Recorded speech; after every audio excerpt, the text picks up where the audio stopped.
તમારી પાસે ગમે એવી ગાડી હોય પણ ઘર બારી કાઢો જ નહીં, એકચ્યુઅલી ખરાબ થાય નહીં, વરસાદ છે ગારો વાળી થાય, તો તે લીધી હું કામ ઈ તો કે. અને હું તો આપ બધાને વિનંતી કરું ભાઈ, આપણે એવું નથી કે આપણે જ રૂપિયા વાળું થવું, એમ હારા માણસના ભાઈ બંધ રહ્યો ને તોય મફતમાં મોજ કરશું.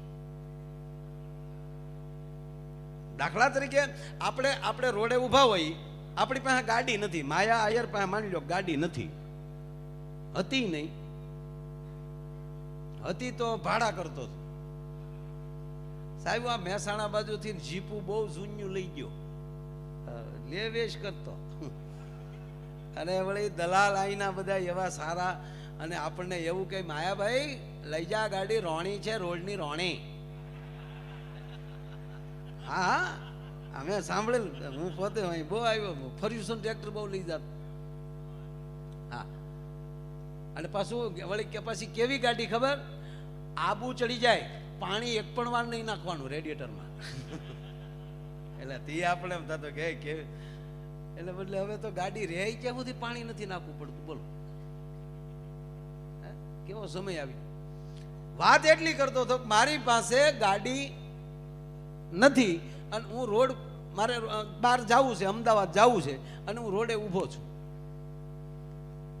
એમાં દિનેશભાઈ આપણા ચેરમેન નીકળે એની ગાડી લઈ, અને એ ઓળખી જાય કે આ તો માયાભાઈ છે, ઊભી રાખે. કેમ અમદાવાદ? હા. અને આપણે બેસી જઈએ, ગાડી એની, ડીઝલ એનું, ડ્રાઈવર એનો, એ બેઠા હોય, આપણે બેઠા હોય, આપણું એમાં ₹1 રોકાણ નથી, તો સ્પીડ બેને હરખી જ મળવાની કે જુદી જુદી મળવાની? હે સાહેબ, હારા માણાને અરે ગોઠવાઈ જાવ ને તો સ્પીડ તો હરખી જ મળવાની છે, પણ ગોઠવાવું જોવે ભલા માણા, બીજો કોઈ મુદ્દો નથી. અને આ મોદી સાહેબ બીજી વાર વડાપ્રધાન થયા પછીનો હું રોજ જ્યારે મને ટાઈમ મળે ને તો હું જે ચાલુ સત્ર પાર્લામેન્ટ હોય ને એ જોતો.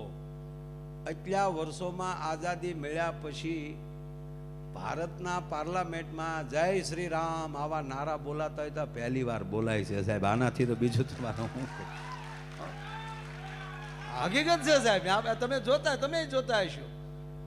1951માં બેન, આપ તો વિધાનસભામાં બેસો છો એટલે મને યાદ આવ્યું એટલે કહું, 1951માં જે ગૃહમંત્રી હોય મારે એ તત્કાલના, મને કોઈ વાંધો નથી, એ વખતના ભૂપત બારવટિયાએ, ગુજરાતનો ખુખાર બારવટીયો સાહેબ, 3 ગામ એને ભાંગ્યા અને 3 ગામના 47 માણસોને માર્યા.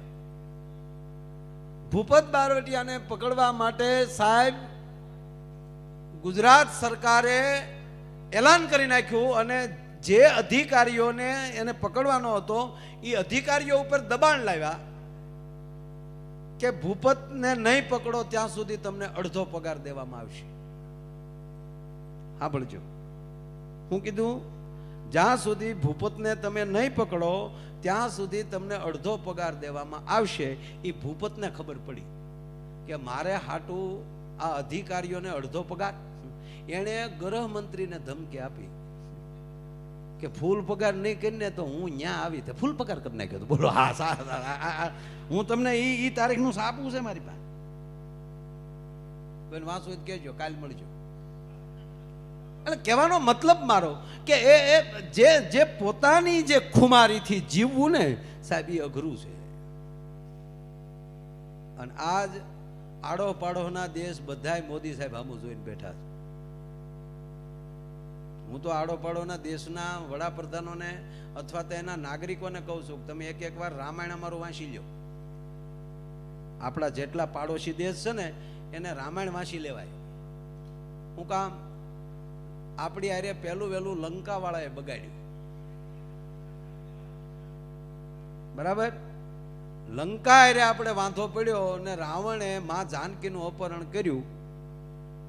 ભગવાન રામ ત્યારે વનમાં હતા, એક પણ માણસની મદદ ભગવાને નથી લીધી, એકલા રીસ ને વાંદરા લઈને ગયા હતા. શું કામ ગયા? એવું શું કામ કર્યું? એડે ખબર હતી કે પછી હજારો વર્ષ પછી આ ભારત આઝાદ થાહે, દેશના ભાગલા પડશે, પાડોશી દેશ વાયડાઈ કરશે, ત્યારે એને રામાયણ અંબાવી દેવાનું. પેલા વાંચી લો. કે રાવણ જેવો હતો તો ખાલી ભારતના રીસને વાંદરા ગયા ને તોય ગોબો ઉપાડીને વહી આવ્યા. તો ખાલી ભારતના વાનર ઊભા થાય ને રાવણ જેવાને પાડી દેતા હોય તો જેથી ભારતના નર ઊભા થાય ત્યારે બીજાની શું પરિસ્થિતિ થાય સાહેબ? આ રામે ઈ હાટું આ બધું રામ કર્યું સાહેબ. ને આપણા રાજાઓ આ ગીત ઉપર નીકળ્યું, માનવીની પાસે કોઈ માનવી ના આવે પણ તારા દિવસો પૂછી દુખિયા આવે, આવકારો મીઠો આપજે. દાદા જસદણના આલા ખાચર, જસદણના આલા ખાચર દરબાર થોડા ગામના રાજા હતા, જાજુ રજવાડું નહોતું એનું સાહેબ. દી ઉગે હવાપોર દી થાય ત્યાં સુધીમાં એના રાજમાં જેટલા માણસો આવે એને ખોબે ખોબે રાણી સિક્કો આપવાનો.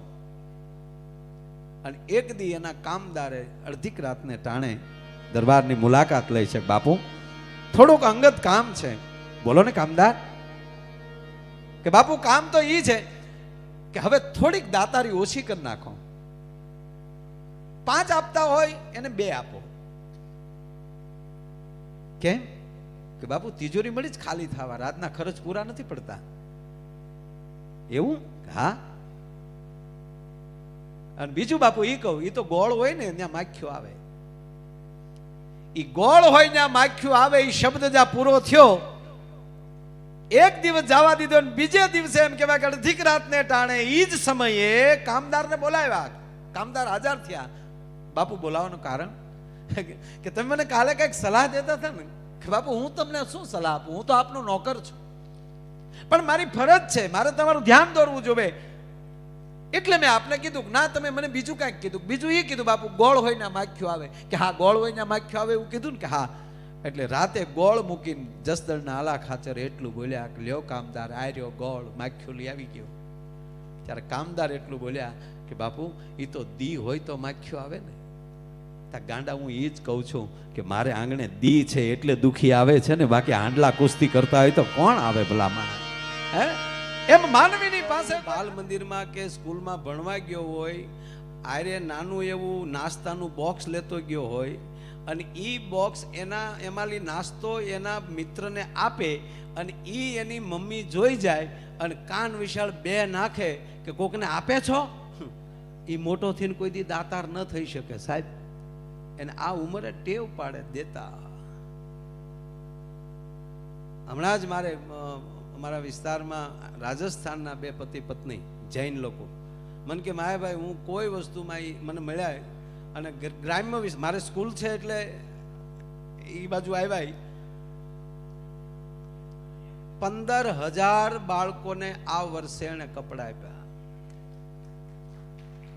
ગ્રામ્ય વિસ્તારમાં જે ગરીબના છોકરા સ્કૂલમાં ભણવા આવતા હોય અને સારા કપડાં ન લાગે કે અરે આના કપડાં બરાબર નથી જ તે, એટલે એના પરિવારની મુલાકાત લઈ સાહેબ અને એક ગામમાં 50-50 બાળકોને આપે. એટલે આ આપતા શીખવું એ બહુ મોટી વાત છે. એટલે મેં એને કીધું કે તમે આવું શું કામ, આમ તમને વિચાર ક્યાંથી આવ્યો?